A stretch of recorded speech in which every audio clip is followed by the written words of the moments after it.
اس سورہ مبارکہ کے بارے میں نبی صلی اللہ علیہ وسلم نے یہ ارشاد فرمایا ہے کہ آخری زمانے میں جو ایک بہت بڑا فتنہ آنا ہے، آدم علیہ السلام کی پیدائش سے لے کے قیامت تک اس سے بڑا فتنہ کوئی نہیں ہوگا، وہ دجال کا فتنہ ہے۔ یہ جو دجال آئے گا تو اس دجال سے پناہ دینے والی جو صورت ہے نا، وہ سورہ کاف ہے۔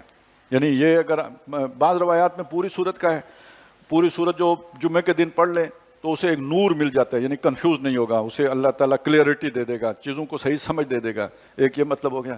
اور پہلی اور بعض روایات میں آخری 10 آیات کا ذکر ہے کہ جب جو دجال کے اوپر ان آیات کو پڑھ لے گا تو وہ دجال کے فتنے سے محفوظ ہو جائے گا۔ اب اس کی وجہ سے جن لوگوں نے دجال کے فتنے پر کام کیا ہے، تحقیق کی ہے، محنت کیا، انہوں نے اس سورہ مبارکہ کو یعنی اپنا تحقیق کا نقطہ یعنی وہ مرتکز کیا اپنی توجہ اس کے اوپر، اور بہت سا کچھ لکھا ہے۔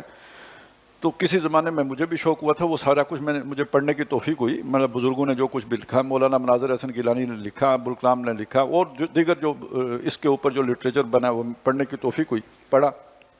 تو میں بھی جو کچھ آپ کے ساتھ عرض کروں گا نا، تو یہ اس کے پیچھے 30-35 سال کا جو ہے نا مطالعہ آپ کہہ سکتے ہیں، تھوڑا بہت جو بھی غور فکر، لیکن پھر بھی میں یہ نہیں کہتا کہ آپ میری بات کو مانیں وہی ٹھیک ہے، لیکن کم از کم میں اتنا حق ضرور رکھتا ہوں کہ وہ بات آپ کے سامنے عرض کروں۔ باقی وہ ٹھیک ہے نہیں ٹھیک ہے وہ ایک علیحدہ مسئلہ ہے، وہ جو میری ہوگی وہ میری ہے، اسے آپ نہ قبول کریں، جو کسی سے پڑھی ہوئی ہے وہ آپ کے سامنے رکھ دوں گا۔ اچھا، یہ بات اب یعنی اس پہ مولانا مناظر حسن گیلانی کی بات ہے یہ کہ یہ جو دور تھا نا جو آیا، یہ دجالی دور، یہ فتنہ یاجوج ماجوج اور فتنہ دجال وہ اسے جوڑتے ہیں۔ یعنی یہ جو مغربی اقوام کی یلغار تھی نا، یہ گویا اس دجالی دور کا ظہور تھا، اور اس میں جب مسلمان بے بس ہو گئے مقابلہ کر کے، اب میں اسے یوں کہوں کہ بھئی آپ نے 1831 میں جہاد بھی کر کے دیکھ لیا، آپ نے 1857 کی جنگ آزادی بھی کر کے دیکھ لی، تو وہ کوئی دال گلی نہیں، کہیں بھی نہیں گلی۔ اس سے پہلے ٹیپو سلطان، اس سے پہلے سراج الدولہ، یعنی مسلمان مقابلہ نہیں کر سکے، شکست پہ شکست کھاتے چلے گئے۔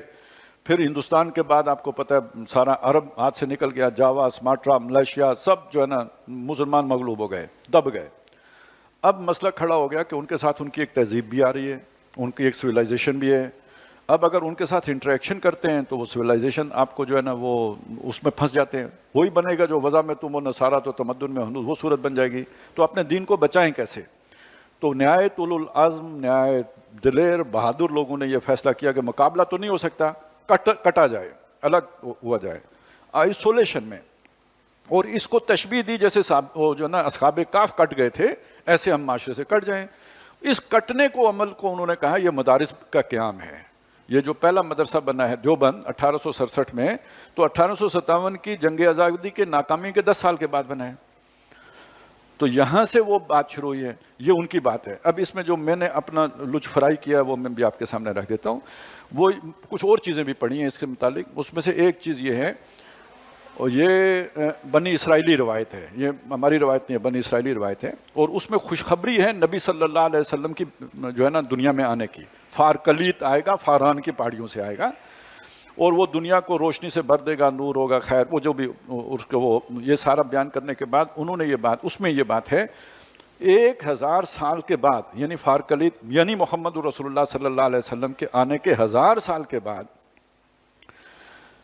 پرانا سانپ یعنی شیطان، پرانا سانپ ان کی ٹرمنالوجی میں شیطان ابلیس کو کہتے ہیں، پرانا سانپ یاجوج ماجوج کے لشکر لے کر قدسیوں کے شہروں پر ٹوٹ پڑے گا۔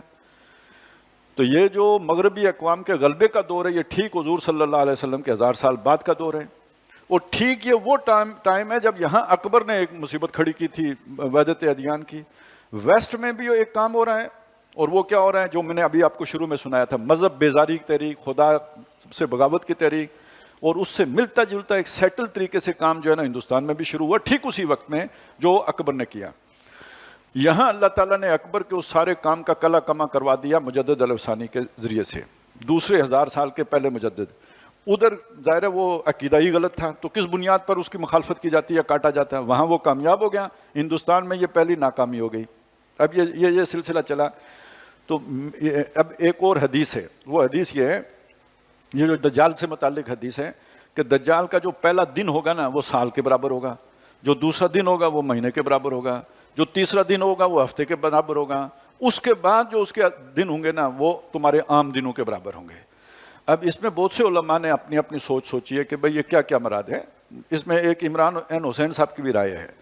وہ جو برطانوی تسلط کا دور ہے اسے وہ جو نا 1 سال والا دور کہتے ہیں. امریکی تسلط والے دور کو وہ 1 مہینے والا دور کہتے ہیں. اور یہ جو اس کے بعد وہ ان کا خیال یہ ہے کہ یہ اسرائیل کا بھی تسلط قائم ہوگا, اس کو وہ 1 ہفتے کا دور کہتے ہیں. پھر اس کے بعد دجال نکلے گا اصل اپنی شکل میں. تو ان ساری باتوں کو جوڑ کے جو میں نے وہ چیز نکالی ہے وہ آپ کے سامنے رکھ رہا ہوں. وہ یہ ہے کہ دجال حضور کے دور میں قید تھا, زنجیروں میں جکڑا تھا. تمیم داری نے دیکھا تھا اسے, اس حیثیت میں حضور کے سامنے بیان کیا تھا. حضور نے اس کو مانا تھا کہ یہ ایسا ہی ہے. اس روایت کو سامنے رکھ کے اس کا مطلب یہ 1000 سال کے بعد وہ آزاد ہو گیا. ظاہر نہیں ہوا, ہمارے سامنے نہیں آیا, آزاد ہو گیا, فنکشنل ہو گیا. فنکشنل ہو کے اس نے ان قوموں کو اٹھایا اور ان کو اٹھا کر انہیں طاقتور بنا کر پھر اس کے بعد اس نے جو ہے نا مسلمانوں کے علاقے فتح کیے اور چاک کر دی خلافت کی. کیا ہے, ترک نادان خلافت کی قبا, سادگی اپنوں کی دیکھ اوروں کی عیاری بھی دیکھ. وہ جو نبی صلی اللہ علیہ وسلم تہذیب و تمدن اور نظام حیات ہمیں دے گئے, اس کی جو آخری علامت تھی وہ بھی ختم کر دی, ان کے ہاتھوں سمیش ہو گئی اور یہ چھا گئے. اب اس کے مقابلے میں جو ریزسٹنس شروع ہوئی وہ پہلے ریزسٹنس ان سے کٹنے کی تھی. مقابلہ کر کے تھک گئے, اب آپ کٹ گئے. اور دوسری جو بات ہے, یہ ان کا جو دور ہے, جتنا عرصہ ہم غلام رہے ہیں, یہ جو غلامی کا دور ہے, میں اسے کہتا ہوں وہ 1 سال کے برابر اسے, یعنی ایک دور وہ ہے طویل ہے باقیوں کی نسبت, کہ جس میں تمام مسلمان اقوام ان اقوام میں غیر کی نیچے آ گئی, زیر تسلط آ گئی. ان کا قانون, ان کی تہذیب, ان کی تعلیم وہی جو ہے نا وہ عام ہونا شروع ہو گئی. اور مسلمان یعنی اصل اسلام صرف وہاں پہ رہ گیا جو کٹ کے لا تعلق ہو کے دوسری طرف ہو گئے تھے. اسی دوران ایک نئی کوشش بھی ہوئی. وہ کوشش یہ تھی کہ اس تہذیب کے ساتھ انٹریکٹ کیا جائے, ان میں بھی کوئی خیر ہوگا وہ ان سے سیکھا جائے, جو ان کا شر ہے اسے چھوڑا جائے اور جو ان کا خیر ہے وہ سیکھا جائے. اس میں